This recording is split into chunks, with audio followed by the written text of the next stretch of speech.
What is going on, everybody? BobbyFi. I'm rolling solo today. We have Sheets out there. Congratulations to him. His daughter's graduating. We're going to be talking a little bit of baseball. Reminder, guys, I'm going to be with you at 6:30 Eastern for a little bit to talk a little baseball live and some NBA as well for those of you who are playing the two-game slate tonight. We don't have a giant slate. We've only got 6 games. Should be pretty easy to cover, and we should be able to do it pretty efficiently. So let's jump right into it. First game, we have the Colorado and the Mets. I'm going to pull up. I've got sort of using screens here, so bear with me. I think that this game is probably like a game you're not taking any hitters in, except for potentially Trevor Story as a one-off, who I think is a very solid one-off against Peterson. Peterson in general has been pretty good. We've seen the upside at times, I should say that. And we've got a Colorado team that can't hit lefties at all, pretty much at all, especially away from home.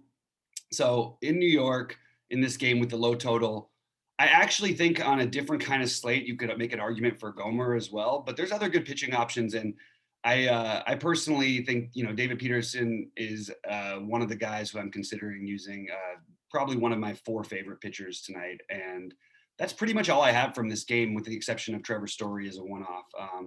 I think that makes some sense. I'm not really going to get too creative with anything else. I don't think Gomer is all that bad. And while I don't mind if you end up with some of these guys, I think Lindor will start turning it around. And if you want to do that, that's fine. I just don't find myself feeling the need to make that move today. Jonathan VR is cheap. I'm just not in love with this situation at all for either team from a hitting perspective. Jumping over to Cleveland and Detroit, a little bit different. We've got Spencer Turnbull coming off the no-hitter for a guy who I've defended as being not as bad as everyone thinks for a while, and certainly has blow-ups in him, but he also, as we see, he definitely got some upside with that win. I'm not gonna play Turnbull, I don't think, today. I like other pitchers better. I don't generally love guys coming off of their season high in pitches, or maybe career high, and especially after throwing a no-hitter. I think that Cleveland is a capable enough offense. I'm not like in love with the spot, but pretty good hitting weather. 78 degrees out there in Detroit today. And I think that the guys you're looking at in this game are Eddie Rosario, Cesar Hernandez on the Cleveland side, and Jose Ramirez. I'm making these notes because I'm trying to get all this done at the same time. But those are the guys who sort of stand out. And I'd say that Rosario at his price at 3,400 is probably my favorite of the bunch, batting in the middle of the order. We know he has power. It hasn't been the best year for him so far, but I'm willing to overlook that. And I think it's a decent enough spot, although I just don't think you need to overly try and pick on Turnbull. We have Henches going for Cleveland. It's going to be more of a bullpen game. Detroit's interesting a little bit to me today. You got really cheap guys. My favorite play would probably be Eric Haas, assuming that he is batting again, somewhere in the middle-ish of the order. Even if he's not, guy's been really good, and he's 3,400. Currently rates as my favorite catcher on the slate, probably with the exception of another guy I'm going to be using for some tournaments. I don't know how the lineup's going to shake out today, so I think we're going to have to wait to see how that goes, because Detroit's one of those teams where sometimes you want to stack them and you don't even know who you want to play. Goodrum would be an option if Ramos gets up. I don't even know if Ramos will play, actually. It really depends on how the lineup shakes out, and then you can always play Candelario. But I'm not like in love with the individual bats. I just think as a team overall, this is a spot I wouldn't mind attacking in a good hitting weather. A bad bullpen, a bullpen that's been pretty decent at times, but they've sort of gone up and down. And Hentes, who just isn't very good, and you can see even in the limited innings pitched, all the home runs he's allowed. He's got 4 home runs in a total of how many innings has he pitched? 12, 13 innings, 14 innings maybe. But anyway, yeah, I think that Henches is definitely a guy we can look to pick on, and as well as the mid relief from Cleveland. San Diego, Milwaukee, another great pitching matchup here. I don't really want to pick on either of these pitchers, to be honest. Milwaukee with the weaker offense makes Snell probably a priority play, and he's going to be your cash game guy, I think, for most people. Finally pitched 6 innings against Colorado the other day. It was Colorado, in all fairness, and he had 11 Ks. I'm looking at it currently. I think he's a better play than Peterson, but I don't think it's that big of a gap, and there's a $1,900 price gap. So I like the lower ownership and the cheaper price on David Peterson in relation to Snell, although I don't mind using both together. And I still think I'm going to end up with some Snell. I'm just not sure entirely how much yet. Woodruff against a tough San Diego team. Now, it doesn't feel great to ever try and pick on San Diego, but Brandon Woodruff, for those of you who don't know, is a very, very, very good pitcher and a guy who I think that we want to be using in all formats today. Maybe sorry, not all formats, in GPPs today. I just think that I don't think you can play him in cash, but I do think he's an excellent GPP option against an offense that's really good. But it's just the guy has the upside. You have value on the slate, so you don't necessarily need to worry so much about the stuff. Overall, though, it's more Snell for me. And I couldn't even find one-offs in this game that I could really get crazy with. I think Tatis is always the most logical answer, but I'm not like crazy about any of it. It would be Tatis or probably Trent Grisham as my favorite plays in this game. I'm sorry, not Trent. If Grisham I don't even know if Grisham's going to play. Maybe you could argue for Tommy Pham. I just don't see it. I don't see the need to try and go after these pitchers personally, with the exception of maybe Tatis as a one-off. But I do think I think Tatis and Story are the one-offs against pitchers I like, but Story, you get the lefty-righty split. So definitely give him an edge. He's probably going to be a guy who you're going to consider in cash games today. Pitching wise, on Baltimore, Minnesota, I do not have interest in either of these pitchers. I do think that Means is really, really like for real. I think that he's a much better. I thought he was a much better pitcher for a lot longer than, but the price tag and, the K's sort of fluctuating in and out, and you see the monster game against Seattle. He had a nice game against Oakland with the 9 Ks in Texas. Oakland's solid, but overall, those are some, even Oakland strikes out. That's some pretty bad offenses that he's really abused. So I think I would prefer the other guys over him today. But again, he's been really good, and I don't think there's anything wrong with him. I just think that I'm not looking to go crazy against a Minnesota offense that I like quite a bit in general. And even in looking at it, just he's been so good that I actually I wanted to play Minnesota originally to stack today. I'm still considering it. You do have both these teams each have a 4.5 run projected total. It's a little rainy and drizzly out there, but it's decent enough hitting conditions, and you've got some big bats on the big bats and cheap bats on the Minnesota side. So Minnesota mini stack is probably where I would be looking, but you do have a lot. When I'd say the names, you're going to, there's a lot of guys. Nelson Cruz, assuming that he's back in the lineup. Kyle Garlick at 3K is interesting a little bit. I don't want to pick on Means, but Josh Donaldson, all of those guys as one-offs or maybe as a 2-man makes some sense to me. Mitch Garver, historically great against lefties, really expensive over here, going to be hard to get to. But all of those guys have some interest to me. And Nelson Cruz, I almost don't even care. If I see lefty and Nelson Cruz, I'm sort of always, if he plays, I'm sort of always going to take some shots, but not as a big of a priority against a guy like Means, who's just been really good overall. On the other side, we have an offense that I love today in Baltimore. I don't mind trying to pick on Matt Shoemaker. You can see that he struggled pretty greatly this year, and he's prone to giving up home runs, hard contact, and walking batters, and that's what we look for in stacks. I don't think I'm going to be way off the board on this. I think you're going to get other people that people like to pick on Shoemaker.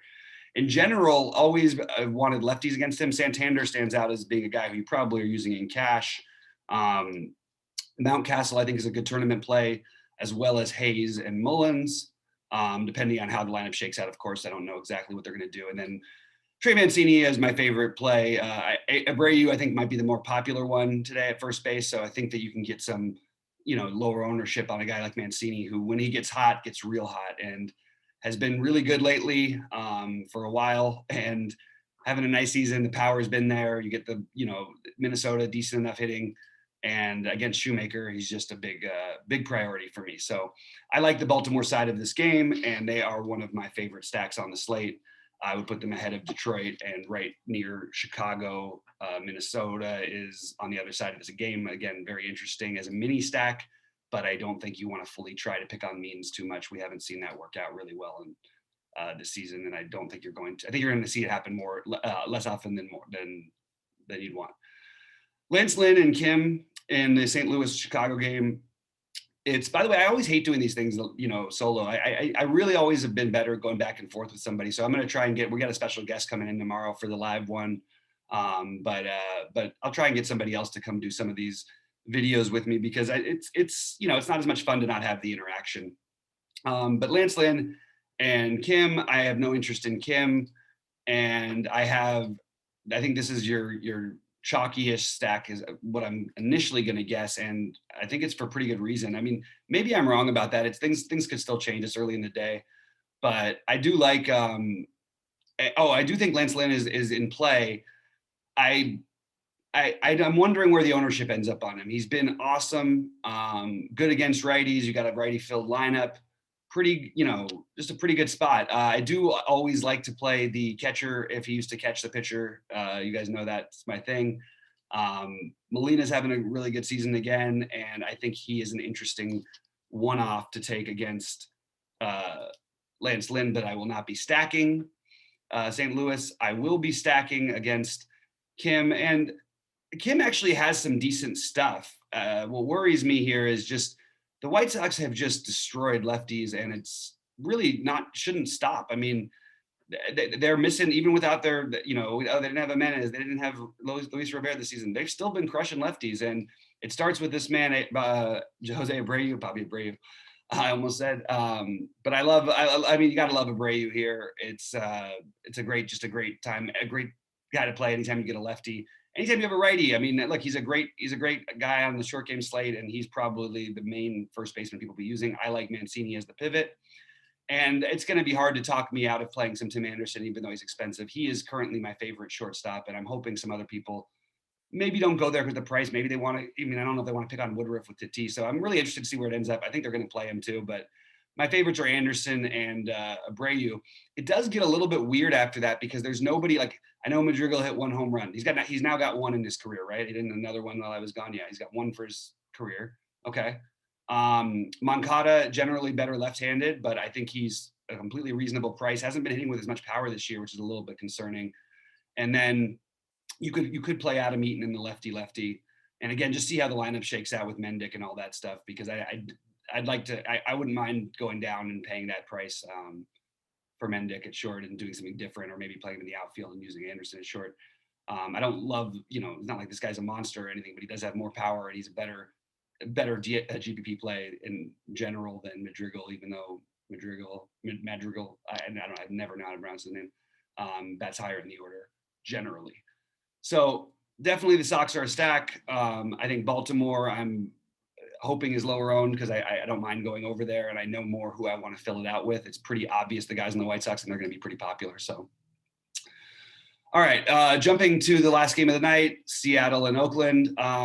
Montas is my main pitcher. I think that's going to be pretty common at 6,200 against the Seattle offense, which has already been no hit twice. I mean, if there's a get right spot, I would say, but he's actually had some really good outings, even against some good teams like Houston. He pitched really well in that game.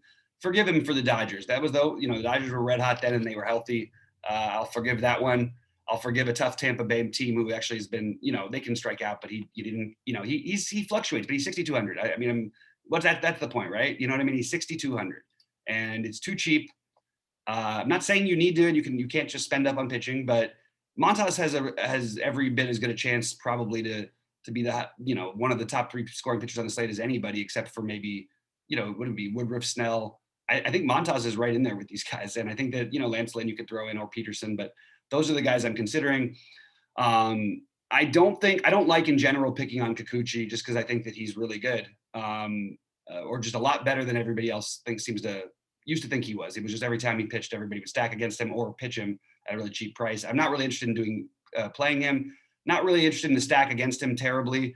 I do think Chapman is a one-off. I think even Olsen in the lefty is kind of fine. I always like Laureano against lefties, but he's really expensive. So probably not going to be able to do it myself. If they do have some surprise earlier, somebody moves up in the lineup, maybe you get a Pinder in there at 3,200. I could see doing that for sure.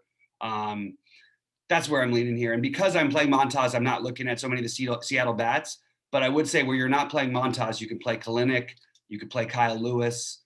These kids have talent, and you can always play Kyle Seager at 4,200. So to recap my favorites real quick, I'm going to stop my screen share and read my list to you. So my pitchers are mostly Montas, Snell, and Peterson at the moment, with Woodruff and Lynn sort of in the mix. My favorite stacks are Baltimore and Chicago, leaning towards a mini St. Louis, and then I want to see mini Minnesota, And I want to see how the Detroit lineup shakes out. And remember, on these small slates, guys, we talked about this before when I won on Thursday last week. It was only a 4-game slate, but I did a 3-2-1-1-1 or 3-2-2-1, and that's what won the thing. You don't need to fully stack on these slates in general. I do think Baltimore and the White Sox have the best chance of really going off, but I don't think you need to mass stack it. I think you can find some 3-2s, some things like that, maybe just keeping a core 3. I wouldn't be playing 2-2-1 whatever, but probably a 3-man. And the guys who stand out to me as individual plays, I mentioned Molina as an interesting, weird thing at catcher. I'm telling you, I just think that you have an advantage when you've caught a guy for years, even if it's not right after, that he's still at least as familiar with him from that standpoint. And he's a decent catcher anyway, so I like that as a play. Haas would be my other favorite catcher. Haas is actually my actual favorite, but Molina, I'm hoping for the low ownership, and that's where I would be going there.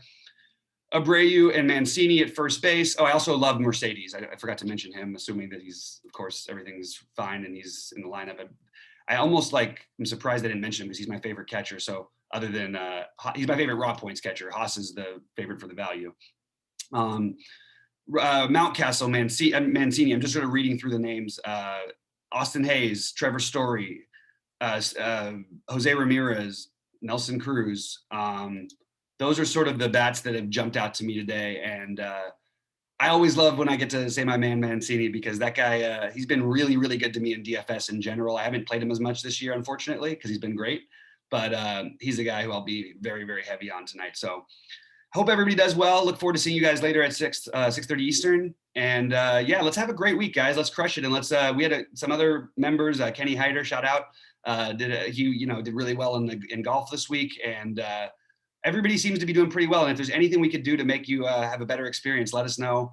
And the site is coming along. We're making some tweaks. It's getting better. It's just, this is why we're beta testing for right now. It's going to take a little hiccups here and there, but pretty soon we'll have everything out nice and neat. And I will post my plays a little later today that I am the most heavy on once I get my DraftKings lineup set. All right, guys, appreciate y'all. I would say for Sheets, but alone for Bobby. Good luck to everybody, and we'll see you at the top of the leaderboards.